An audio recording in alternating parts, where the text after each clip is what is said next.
Hello everyone, Mr. Mysterious here, coming at you with another Holo-E-Book review. As promised, we will be reviewing Darth Bane, Path of Destruction, the first in the so-called Darth Bane trilogy, all written by Drew Karpshin. I'll repeat that in the next few videos, but in case you don't know, they are all written by him.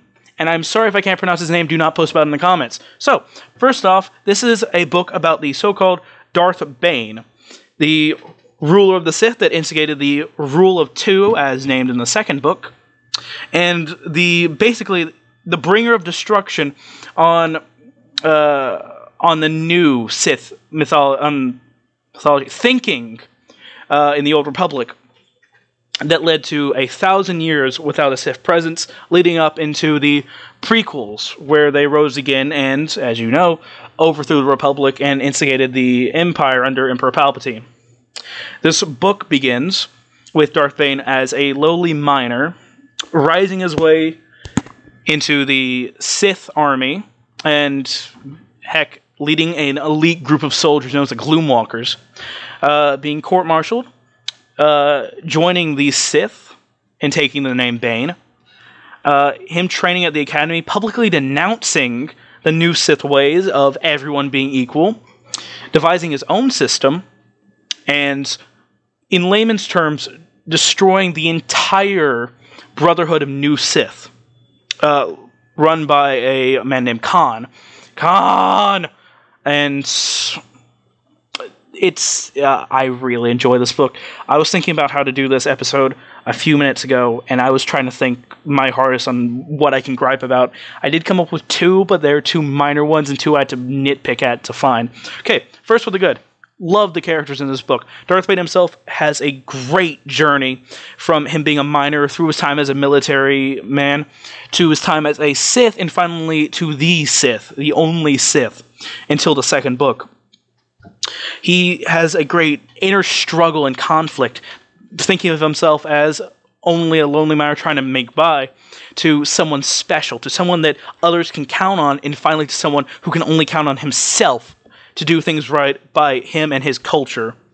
Not only that, but there's a great cast of supporting characters. One that comes to mind is Githany, who is a traitorous Jedi that joins the Sith Academy during the middle part of the book and really plays a big role in Bane's life, both in a capacity of helping him achieve power and both in the capacity of him and her as people. Not only that, but the Sith Masters at the Academy are all very interesting to listen to with their political machinations, and General Hoth of the Jedi Army of Light is a very interesting character, him and his subordinates. They're all very well written in themselves. I'm not sure if they're as well-rounded as if they'd been main characters, but they never are, since they are indeed supporting characters. The focus is very much on Bane. Any divergence from the Bane storyline is just that, a divergence to further the Bane plot, unlike Plagueis, which shifted very much between a few different viewpoints in the beginning, between Plagueis and a few minor characters, and then between Plagueis and Sidious mostly through the rest of the book.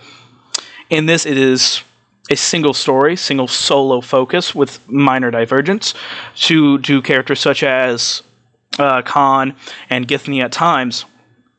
Another thing I really love about this is the setting. The setting is very well done. It gives you a backdrop of what's going on in the galaxy, and it plays around in it a lot. And it has a interesting time describing what's different and how things are changed and what is going on. Like the fact that the Jedi up until this point have been chancellors of the Republic, not just the Guardians we see in the films. Not only that, but the Sith are very prevalent with their new thinking of everyone being equal, which Bane finds is wrong blatantly and is an affront to the teachings of old. A lot of big names come up. Revan, Exar Kun, big names from back before this, back older Republic. And it brings a lot of lore in that you might not think a book such as this would, when it focuses so much on a single Sith in this timeline. Because Bane himself, as a character, is not only a power-crazy Sith, which he very much is, but he takes much more of a scholarly role than the new Sith, learning from the past and seeing how he can better himself and the Sith in the future, which I really like about him as a character, even though he is blatantly evil. Blatantly evil. What is evil? Light and the dark side, very existential things that we will not go into here. For that, you would go to Star Wars What Ifs, as that would be a much more better qualified show to talk about those questions. Things I'm not so keen on. One is just some stuff with like minor characters. I don't know. There are some characters that you know are meant to be villains to Pain's journey. They're meant to be obstacles and not much more than obstacles. It reminds me of a trope in horror movies, the bullies with no other defining features. It feels a lot like that, where every other student at the Sith Academy is out for power. It makes sense that they're out for power, but it doesn't work as much in a story sense. As in, we know they're the villains, they know they're the villains, everyone knows they're villains, and that's about it. Another thing, I wish a bit more time had been spent on his early life. I love the mining sections, and I love the Gloomwalker sections, because they show him as someone more of an ordinary Joe. We usually see the Jedi as people that have been trained from birth to go out and be protectors, be good, or whatever good becomes in the prequel trilogy. Bane is more of an average Joe, just happens to have midi-chlorians. And I know saying that word will bring cringes to your face, but it's going to happen, and it's going to happen because of Darth Plagueis. Thank that book. It actually does it really well, so don't hate me. So, I wish more time had been dedicated to that part of his life, and while I understand why it wasn't the big, major show of his life.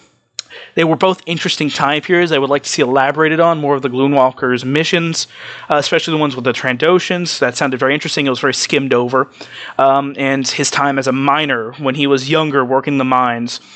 Just little tidbits here and there would have been really nice sprinkled in, but it is still a great book without it. I would highly check it out. Next week we'll be reviewing Darth Bane Rule of Two by the same author. I'm going to give you a spoiler and say that I don't think it's as good as the first one.